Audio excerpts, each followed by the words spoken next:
Hello, good morning. My name's Robin from tech.eu, but more importantly, who the hell are you and what are you doing here? What I'm doing here, I will tell you in 20 minutes. Okay, we have 17 minutes left. So you got an introduction, I didn't actually hear it, but I hope they said it's the godfather of the Israeli startup scene. Is that the way you would like to describe yourself as well?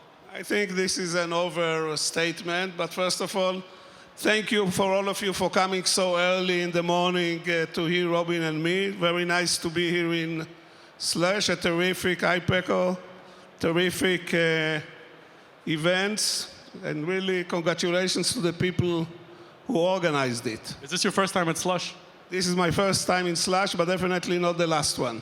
Nice, okay. So for those who don't know, Yossi is also involved with a lot of events, so he knows the conference business really well. Name some of the events that you're involved in, like DLD, Unbound, Kinternet, what else? Stream. So you're pretty much living on a plane. Yeah, sort of, yes. I came here, this is my 8th day of traveling. I was in 9 cities in the last 8 days. So if I fall asleep in the... During the interview? Yeah. Hopefully not. So he asked me to ask this. So what's the secret of being a good interviewee? Yeah, what is the secret of good interviewee is let the interviewer ask his questions, and the interviewee, there is no law that he has to answer the questions. You know, I'll give an example. If you ask me a question which I don't like, I can select one of 2 tactics. One, to tell you that's a very good question, I will come to it in a minute, but before that I want to say the following, and then you say whatever you want. And the other one, which is more aggressive, is to tell the interviewer, this is not the right question. The right question is so-and-so, and then you formulate the question and the answer. And you always can get away with it. In the crowd, there are a lot of students, and they have to know how to pitch and how to circumvent inconvenient questions. So these are two tactics. Cool. So speaking of pitches, you get pitched quite a lot as an active angel investor. So what are some of the mistakes that you see founders make?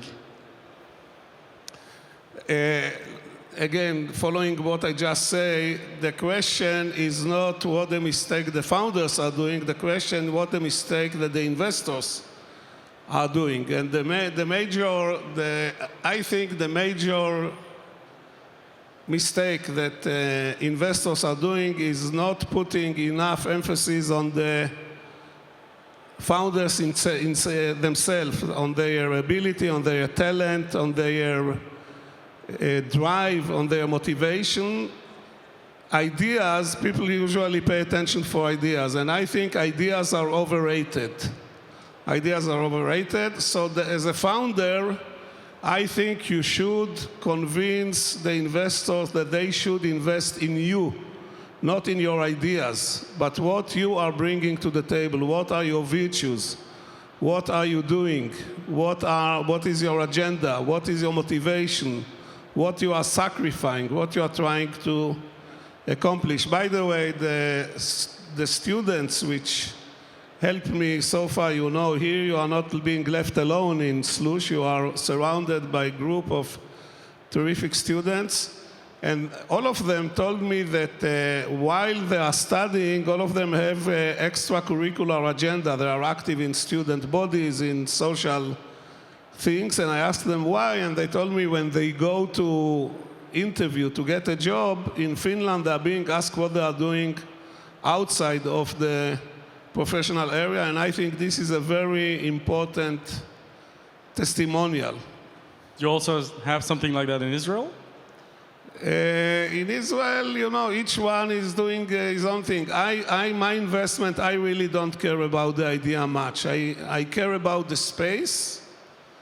I like to invest in consumer-facing internet projects, but I put much more emphasis in assessing the young people, their virtues, you know, their motivation, their quality, because ideas, all of us know, especially in software, and in consumer-facing, after 3 months or 5 months, you are going to do a pivot, because you start with a concept, then you begin to walk, then you face the real world, which is always not exactly as you dreamed it.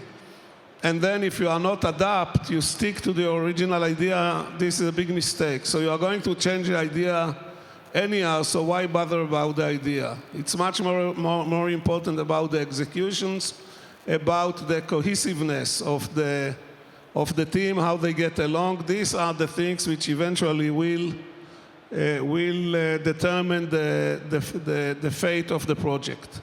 Are there any spaces or verticals that you have a particular interest in, like Internet of Things or artificial intelligence, virtual reality? Yeah, you know, the area which is most attractive usually is the last area that you were exposed to. So I came here from a conference in San Diego by Singularity University of, they call it accelerated medicine, and they spoke about all the premises that the combination of medicine and the digital space can create, and this sounds as an amazing area. But a month ago I was in the auto show in Frankfurt, where they have a big component on connected car, and this sounds as a terrific area also. So I think we live in a very unique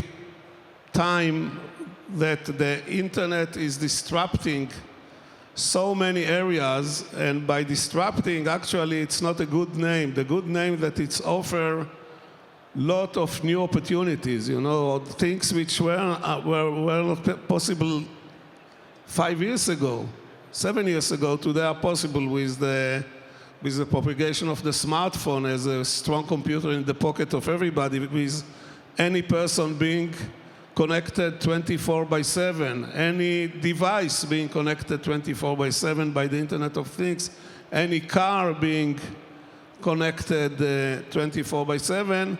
We really have so many opportunities in just any area that you look, other than what you and I discussed. One area that it seems that it's impossible to overcome, at least for the time being, is diets, where two of us are big failures. But other than that, I think everything is terrific opportunity.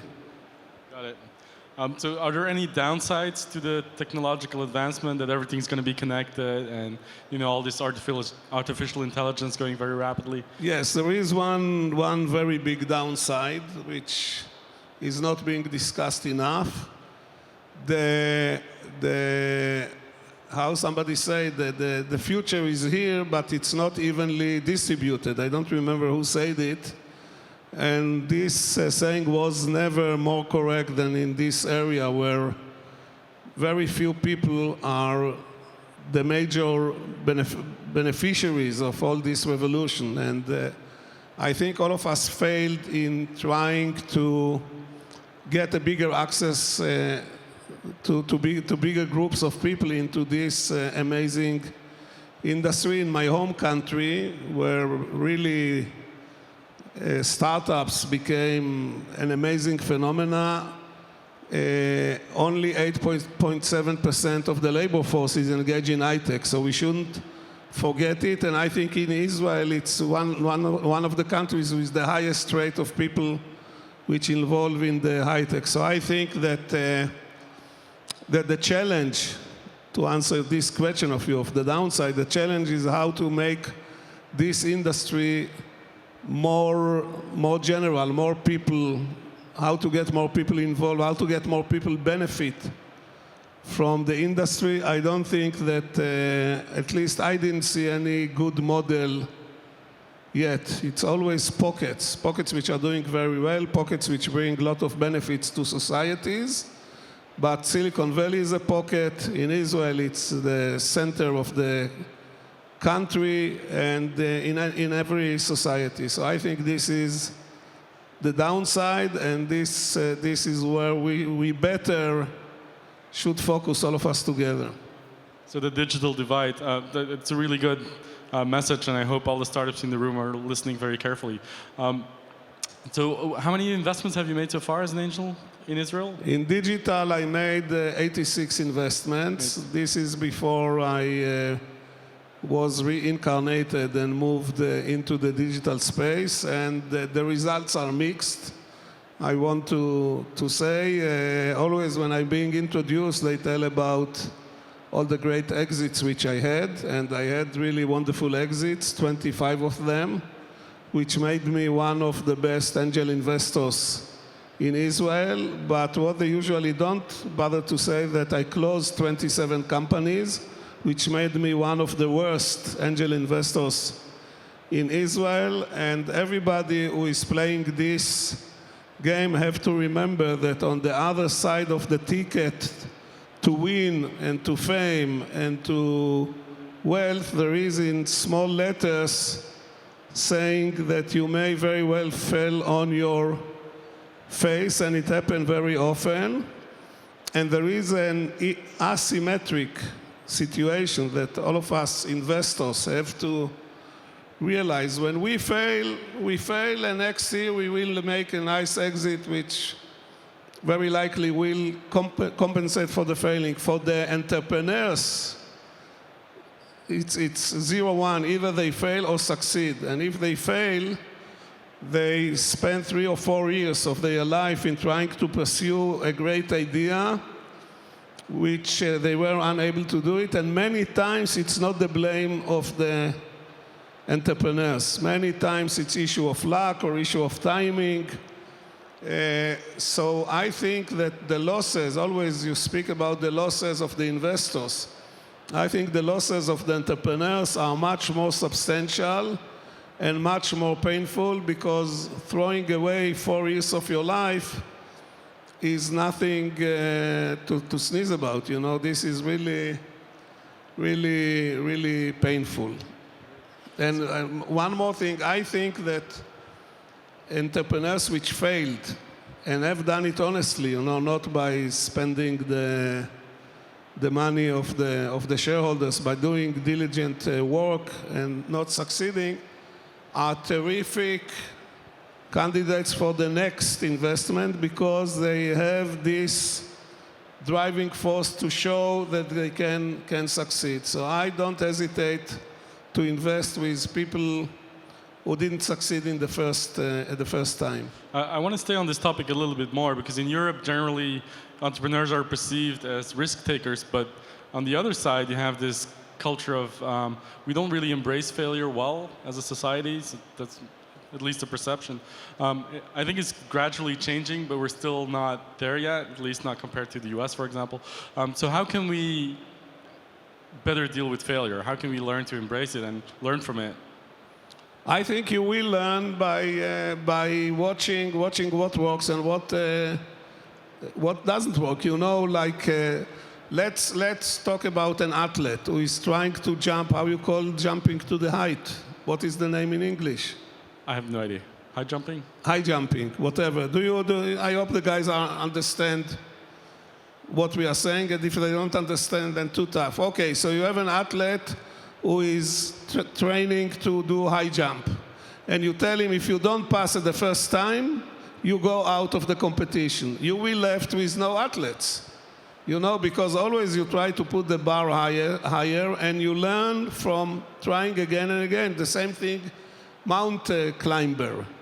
You know, very rare a mountain climber will make his way to the peak in one go. He goes, he tries, he doesn't succeed, he goes to base camp, he regroup, and then he try again. Very same thing in entrepreneurship. Sometimes you are lucky that you are able to do it in the first go, and then it's a very sweet experience. But many times you don't succeed in the first time. You have to try again. If you take out of the gene pool all the people which don't succeed in the first time, you are going to give away tons and tons and tons of great entrepreneurs. You know, all of us know the stories of the guys who failed the college and they created huge companies. And if you don't adapt to it, you will not succeed. I think that the time where a failure commits suicide and get away and eliminate from the gene pool is over. Got it. Okay, thanks. So why should people come to your events? DLD, for example. I think they're crazy. They shouldn't. But yet people keep on coming more and more. No, you know, speaking about events, it's very interesting. Each event has a specific DNA, a culture, and the culture is being reflected by the people which are curating the events. So Slush is reflecting the culture of the people which are creating it. By the way, I must tell you my biggest positive surprise from the event that the Finns learned to talk before the age of 60. You know, I thought until now that the people in Finland learn how to speak only after they are 60 years old. But here I see a lot of young people who are speaking. This is a great surprise, because I always was told about the joke about the two Finns which went to fish, you know, and they made a hole in the ice and they waited half a day. They didn't get any fish, they didn't speak. After half a day, one Finn guy tell to the other, no fish today. The second Finn tell him, did we come to fish or to speak? So everybody is very open, everybody is very friendly, terrific, wonderful. Nice. So you mentioned Israel is... So I didn't answer you why people should come to my events. No, you didn't. Why should they?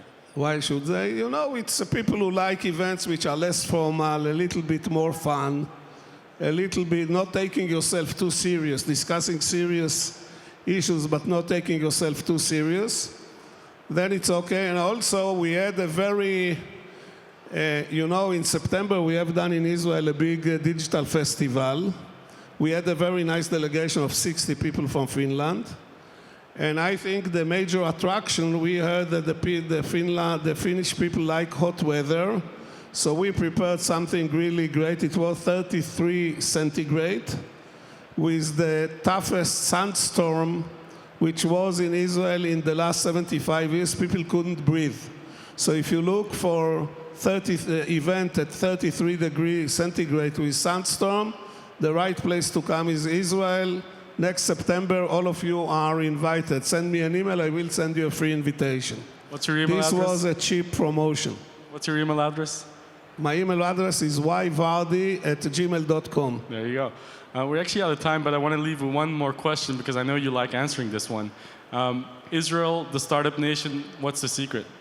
What the secret? Okay, the secret, people are doing a lot of speculation. You know, some people say this is because of the government policy. Some people say this is because of the army. Some people say this is because of the universities, the education, the patent, the technion. All of it is true. But the true answer is that in Israel, every entrepreneur has a Jewish mother. And if you are familiar with the concept of Jewish mother, this is a lady which doesn't leave her sibling alone. She pushed them and tell them, you have to succeed, you have to go, you have to do. And she used it by very interesting tactic. This is embedding guilt in them. My mother, since the age of 6, told me, you are an idiot, all your cousins are smart, how come you are the idiot, and how come I'm the mother of the idiot? You should do better. And though she maybe finished only 8 years of study, she had a very good sense of genetics. She told me, your cousins are smart and you're an idiot because they are not contaminated with the genes of your father. So there you have it. The secret of the startup nation Israel, parental guilt. Yossi Vardi, ladies and gentlemen. Thank you. And again, this is a terrific conference.